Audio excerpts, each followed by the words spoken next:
Peerless is a controversial, expensive craft distillery that just released a toasted bourbon.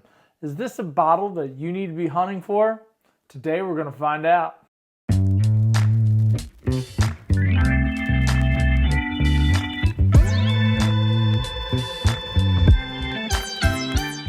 Welcome back to another episode of Neat Bourbon. My name's Tanner, and today we got a brand new release for you guys.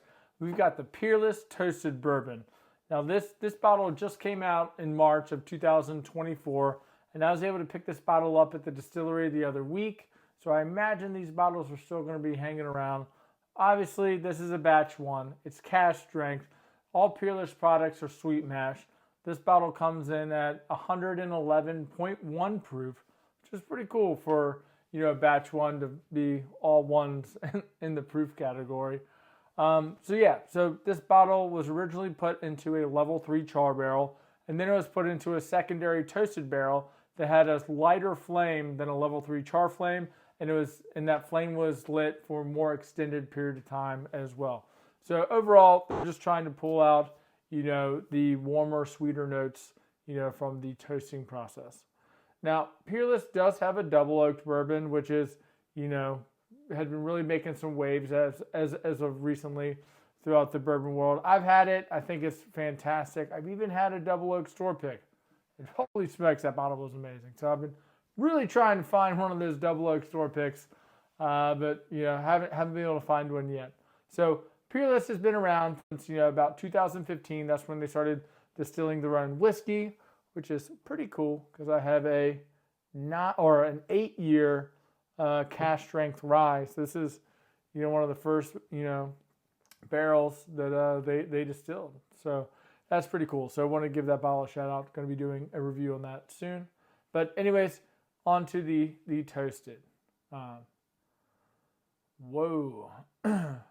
So just to, I haven't really been like the biggest toasted, bourbon fan, like just on the whole. Wow, man, it's got a lot of like that butterscotch on the nose, but like for the Michter's Toasted Rye, like that is just like such a dense, sweet, butterscotchy nose. So like it's too sweet for me. Same thing with like the Woodford Double Oak. Like that bottle is just so like thick and rich and sweet. Like it's too sweet for me. Like there's like my only gripes about those. Like that's why those bottles, haven't really been my favorite. But this has that same butterscotch nose, but like you've got more of like the oaky influence. Like it's a little more like drier on like that butterscotchy side, which like is kind of like taming down the sweetness. This has got like a lot more cinnamon. Maybe it's like reaching more towards like toffee there, but like it's still very sweet, very robust. I think a lot of that proof is probably like helping like, die down some like that sweetness. Anyways, let's go ahead and get on to the palate here. Cheers.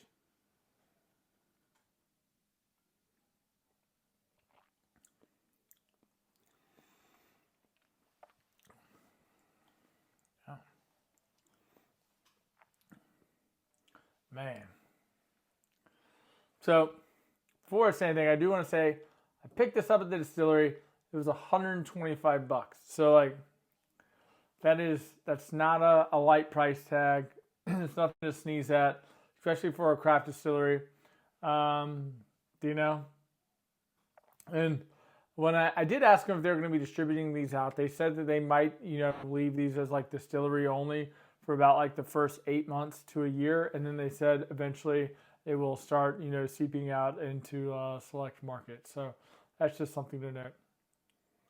We go ahead and get into one more. Man. So I think that this has the perfect amount of sweetness from like that toasting process. So you get like that butterscotch like pop, like that butterscotchy toffee, like candied butterscotch toffee, like you hit right up front with that. And then it just moves over into like all of like that cinnamon, oaky, like barrel spice, like charriness that you can get out of like a toasted product, which is like more on like the deeper, darker, like richer sides, I think, of like that toast profile. So it's not just like a sweet monster like all the way through, which kind of is like off-putting, a little bit to me.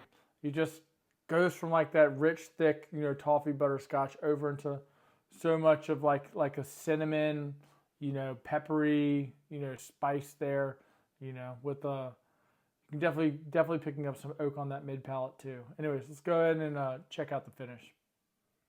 Man, I gotta say, like, that, I'm not always like, it's just like the right amount of like butterscotch sweetness there for like that toasted profile. And it is so strong in the front and into the mid. But then coming over to the finish, I really think it kind of like dies off a little bit there.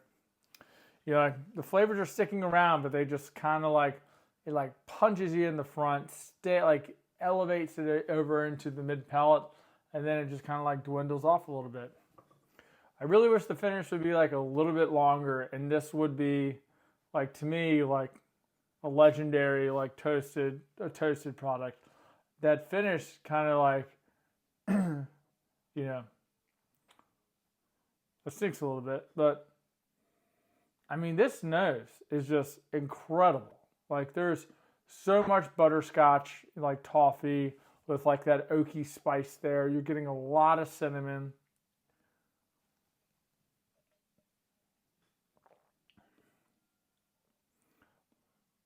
Man, like I swear there's like a hint of like a red berry, like a sweet red berry, like a faint hint, like a Jolly Rancher hint of like a red berry is like lingering around there. Like it just tastes like a really good bourbon that was toasted to perfection. Like the only thing, deterring me from like really, saying this bottle would be legendary for me at least, would be the finish. The finish is a little bit short, but it crushes the nose. The front of the palate, spectacular. The mid palate, amazing. And then the finish, to me, is just a little light. To me, this tastes like a bourbon. It had great roots, and that was then just, toasted to perfection. So, one more. So, yeah, I mean, like, in conclusion, I mean, to pick this up for $125, like, that's nothing to sneeze at. But, like, if you like toasted bourbons, and if you're like me and you're one of those guys that think that, like, a lot of toasted bourbons are just, like, too sweet, and you want something that's a little bit oakier, I think that this bottle here like really delivers on that.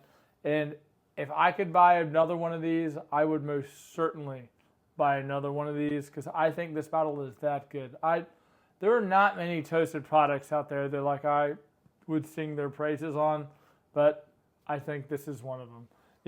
Anyways, guys, I hope you enjoyed this video today. If you had, would you please leave me a comment down below? Have you had the Peerless Toasted? Are you seeing it anywhere outside of the distillery? Have you tried it? What are your thoughts?